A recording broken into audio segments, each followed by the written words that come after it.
খেয়ে না খেয়ে দিনী প্রচারের কাজে নিজেকে দিয়েছ বিলিয়ে, তাই ফের কাফিরেরা চিনল না সে আলো, দুষ্ট ছেলেদের পিছু দিল লেলিয়ে। পাথরের আঘাতে ক্ষত বিক্ষত হয়ে সারা শরীর থেকে রক্ত ঝরে, হে রাসূল তোমাকে ভুলি আমি কেমন করে, হে রাসূল তোমাকে ভুলি আমি কেমন করে। পারেন না আপনারা?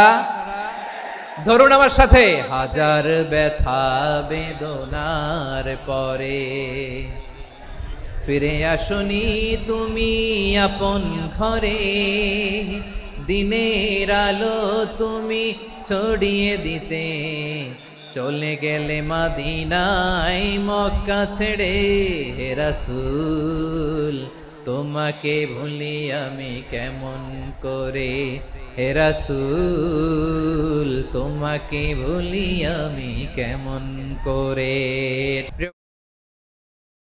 তাই নয়, বিষ্ণু ঈসা ইসলাম অমুসলিমদের সাথে আর্থিক লেনদেনও করেছেন, ফিনান্সিয়াল ডিলিং করেছেন। অমুসলিমদের সাথে প্রয়োজনে আপনি ফিনান্সিয়াল ডিলিং করতে পারবেন। আমরা প্রায় দেখি বাজারের মিষ্টির দোকানগুলো আমার হিন্দু ভাইদের, তারপরে যে বারবার শপ, চুল কাটে যে নাপিত, অধিকাংশ নাপিতের দোকানে কারা? আমার হিন্দু ভাইরা। আপনি চুল কাটতে পারবেন কিনা? পারবেন। তার দোকান থেকে দই মিষ্টি কিনতে পারবেন কিনা? হ্যাঁ, আমার মুসলিম ভাইয়ের দোকান থাকলে ওইটারে আমি বেশি প্রায়োরিটি দিব, ঠিক কিনা? কিন্তু যদি তাদের সার্ভিস নিতে চান, প্রোডাক্ট নিতে চান, পারবেন। তার দলিল সহিহ বুখারী, আম্মা জান আয়েশা রাদিয়াল্লাহু তাআলা আনহা বলেন, ইশতারা রাসূলুল্লাহ সাল্লাল্লাহু আলাইহি ওয়াসাল্লাম মিন ইয়াহুদিয়িন তুআমান ওয়া রাহানাহু দিরআহু মিন হাদিদ। রাসূল সাল্লাল্লাহু আলাইহি ওয়াসাল্লাম এক ইহুদির কাছ থেকে, কার কাছ থেকে? আমার নবী, পেয়ারা নবী এক ইহুদির কাছ থেকে জব কিনেছিল, জব, বার্লি, যেটা দিয়ে রুটি বানায়। ওই জবের দাম দেওয়ার টাকা পয়সা নবীর কাছে ছিল না, ফলে নবী ওনার একটা পোশাককে মর্গেজ রেখেছিলেন, মর্গেজ, বন্ধক, যে এখন এটার দাম দিতে পারবো না, কয়েক কেজি বার্লি নিয়ে যাই আর বন্ধক হিসেবে আমার জামাটা রেখে গেলাম, যেই দিন দাম দিব ওই দিন জামাটা ছুটায় নিয়ে যাব। দিরআহু মিন হাদিদ, লোহার তৈরি বর্ম, মানে যুদ্ধের পোশাক, লোহা দিয়ে বানানো। বিষ্ণুনবী বললেন, কয়েক কেজি জব দাও, টাকাটা পরে দিব, এখন টাকা নাই, বন্ধক হিসেবে, মর্গেজ হিসেবে আমার জামা রেখে গেলাম, যখন টাকা দিব জামা ছুটায় নিব। এ থেকে বোঝা গেল অমুসলিমদের সাথে ফিনান্সিয়াল ডিলিং করা যায়, অর্থনৈতিক লেনদেন করা যায়, কেনাবেচা করা যায়, প্রোডাক্ট কেনা যায়। এমনকি আমাদের মসজিদে নববীতে বারান্দায় আপনারা একটা অটোমেটিক ফ্লাইং আমব্রেলা দেখছেন? সূর্য যখন বাড়ে মসজিদে নববীর বারান্দায় ইয়ার্ডের মধ্যে অটোমেটিক্যালি কিছু আমব্রেলা আছে, শাঁ করে খুলে যায়, আর সূর্যের তাপ লাগে না। আবার সন্ধ্যাবেলায় এই আমব্রেলা গুলো ওরা ক্লোজ করে ফেলে, দেখছেন? এই মসজিদে নববীকে সর্বোচ্চ উন্নত মানের কনস্ট্রাকশন ইনফ্রাস্ট্রাকচারে ডেভেলপ করার জন্য কর্তৃপক্ষ কিছু অমুসলিম ইঞ্জিনিয়ারের, ডিজাইনারের সহায়তা নিয়েছিল। সুবহানাল্লাহ বলেন। কোন দলিলের ভিত্তিতে? এই দলিলের ভিত্তিতে যে বিষ্ণু ঈসা ইসলাম অমুসলিমদের সাথেও লেনদেন করেছেন। আওয়াজ করে বলতে হবে আল্লাহু আকবার। শুধু তাই নয়, ইন কেস অফ ইমার্জেন্সি, প্রয়োজনে ইসলামের খাতিরে, ইসলামকে সামনের দিকে এগিয়ে নিয়ে যাওয়ার জন্য অমুসলিমদের সাপোর্ট নেওয়া জায়েজ আছে। সুবহানাল্লাহ বলেন। অমুসলিমদের সাপোর্ট নেয়া, তাদের থেকে অর্থ নেয়া, পলিটিক্যাল সাপোর্ট, পলিটিক্যাল অ্যাসাইলাম নেওয়া জায়েজ আছে। আমাদের অনেক বিশ্ববরেণ্য দায়ীরা আমেরিকায় অস্থায়ীভাবে অ্যাসাইলাম নিয়ে থাকে, নিজের দেশে গেলে ফাঁসিতে ঝুলাই দিবে। যুগ যুগ ধরে দায়ীদের উপরে এরকম অত্যাচার আর নির্যাতন আছে না নাই? মিশরের অনেক দায়ীরা পাশ্চাত্যে যেয়ে থাকে, এই যে তারা পলিটিক্যাল অ্যাসাইলাম নিয়ে থাকে, রাজনৈতিক আশ্রয়, এটা জায়েজ আছে না? এটা যে জায়েজ আছে তার প্রমাণ স্বয়ং বিশ্বনবী সাল্লাল্লাহু আলাইহি ওয়াসাল্লাম পলিটিক্যাল সাপোর্ট নিয়েছিলেন অমুসলিমদের কাছ থেকে। আমার ভাইরা, বিশ্বনবীর বয়স তখন প্রায় 51 বছর। কত বছর? বিশ্বনবীর সবচেয়ে কাছের মানুষ খাদিজা রাদিয়াল্লাহু তাআলা আনহা ইন্তেকাল করেছেন। বিশ্বনবী বড্ড কষ্ট পেলেন, হৃদয়টা ভেঙে খান খান। যিনি ঘরের ভেতরে বিশ্বনবীকে সান্ত্বনা দিতেন, ভালোবাসা দিতেন, বাইরে গেলে কুরাইশরা বকাঝকা করে, অত্যাচার করে, কিন্তু আম্মাজান খাদিজা রাদিয়াল্লাহু তাআলা আনহা ঘরটারে এমন শান্তির নীড় বানায় রেখেছেন, এই ঘরের ভিতরে ঢুকলে বিশ্বনবীর কলিজাটা ঠান্ডা হয়ে যেত। এজন্য রব্বুল আলামিন বলেন, খাদিজা, ও আমার বান্দি খাদিজা, জান্নাতে এমন স্পেশাল একটা ঘর আমি তোমার জন্য রেডি করে রেখেছি। ওই ঘরের মধ্যে কোনো আওয়াজ নাই, ওই ঘরের মধ্যে কোনো নয়েজ নাই, ওই ঘরে কোনো বিশৃঙ্খলা নাই।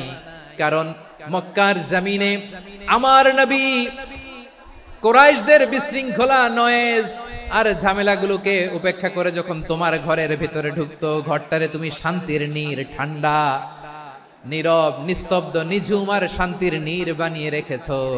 এজন্য জান্নাতে স্পেশাল একটা শান্তির নীড় আমি তোমারে উপহার দেব।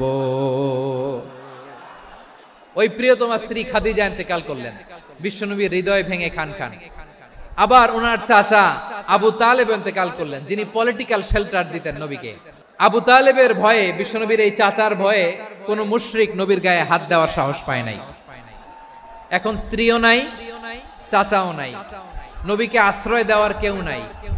নবীর চারদিকে অন্ধকার, নবী এখন কই যাবেন? আমার পেয়ারা নবী নতুন স্টেশন খুঁজতেছেন, নতুন দাওয়াতি প্ল্যাটফর্ম খুঁজতেছেন।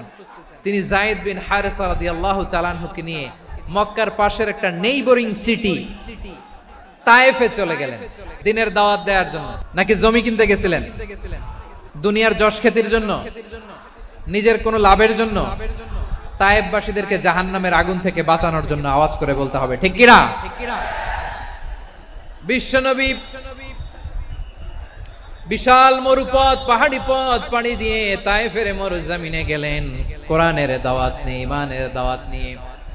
কিন্তু তায়েফের লোকেরা বিশ্বনবীর দাওয়াতকে শুধু প্রত্যাখ্যান করেই থামে নাই, তারা বিশ্বনবীর সাথে অত্যন্ত খারাপ আচরণ করেছে, বিশ্বনবীকে শারীরিকভাবে হেনস্থা করেছে, আমার নবীকে শারীরিকভাবে অত্যাচার করেছে, আমার পেয়ারা নবীর গায়ে পাথর মেরেছে, বিশ্বনবীর গা বেয়ে ঝরঝর করে রক্ত ঝরেছে, নবী জামিনের মধ্যে লুটিয়ে পড়েছেন, আবার মেরেছে, আবার নবী হাঁটতে শুরু করলেন, পেছন থেকে আবার মেরেছে, আবার নবী রক্তাক্ত হয়ে জামিনের মধ্যে লুটিয়ে পড়লেন, আবার মেরেছে। বিশ্বনবীর মতো এত সুশ্রী মানব, বিশ্বনবীর মতো এত শুভ্র মানব, বিশ্বনবীর মতো এমন চমৎকার দেহাবয়ব দিয়ে রব্বুল আলামিন কাউকে বানান নাই। এরকম চমৎকার মানুষটাকে তারা তায়েফের ওই জমিনে রক্তাক্ত করেছে। বিশ্বনবী দুনিয়ার কোনো স্বার্থের জন্য সেখানে যান নাই, নিজের কোনো লাভের জন্য, প্রাপ্তির জন্য যান নাই, তায়েফবাসীদের জাহান্নামের আগুন থেকে বাঁচাতে গিয়েছে। প্রিয় ভাইরা, তায়েফের ছেলেরা নবীকে রক্তাক্ত করলো। আমার নবী কই যাবে? কই যাবে? মক্কায় জায়গা নাই, তায়েফে জায়গা নাই। তায়েফ থেকে ভারাক্রান্ত মন নিয়ে আমার নবী মক্কায় ফিরে আসলেন। বিশ্বনবী মক্কায় ঢুকতে পারেন না। মক্কার মরুভূমির দিকে তাকিয়ে, উপত্যকার দিকে তাকিয়ে বিশ্বনবী ধা ধা করে কাঁদেন, ঝরঝর করে নবীর চেহারা মোবারক থেকে চোখের পানিগুলো বেয়ে বেয়ে পড়ে।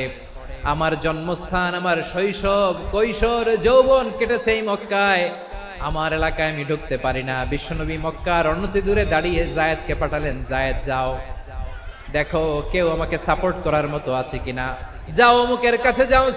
জায়েদ গেলেন, তারাও প্রত্যাখ্যান করে ফিরিয়ে দেয়। বিশ্বনবী বললেন যাও অমুক লোকের কাছে যাও, তিনিও প্রত্যাখ্যান করে ফিরিয়ে দিলেন। কেউ বিশ্বনবীকে আশ্রয় দিতে রাজি হয় না।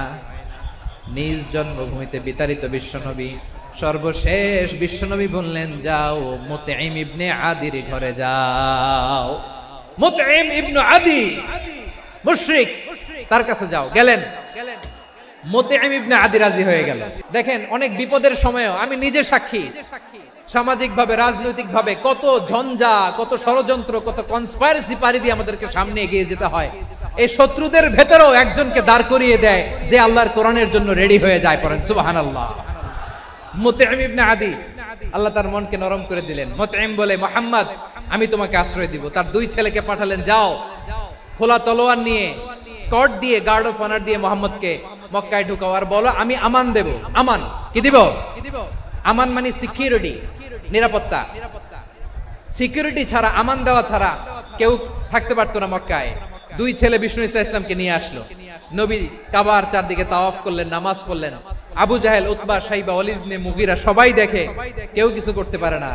কারণ মুতঈম ইবনে আদি ঘোষণা দিয়েছেন, আমি মুহাম্মদকে আমান দিয়েছি, মুহাম্মাদের গায়ে যেন কেউ স্পর্শ না করে। আওয়াজ করে পড়েন সুবহানাল্লাহ। নবীর এই বিপদ কালে মুহূর্তে মুতঈমের হৃদয়টারে নরম করে দিল কে? এই মুতঈম কি মুসলিম ছিল না মুশরিক? তাহলে মুশরিকের কাছ থেকে নবী পলিটিক্যাল অ্যাসাইলাম, আধুনিক রাষ্ট্রবিজ্ঞানের ভাষায় পলিটিক্যাল অ্যাসাইলাম, যেটাকে বলে রাজনৈতিক আশ্রয়, উনার আমান বা নিরাপত্তার এই ঘোষণায় তিনি মক্কায় ঢুকলেন। যতদিন নিরাপত্তা ছিল ছিলেন।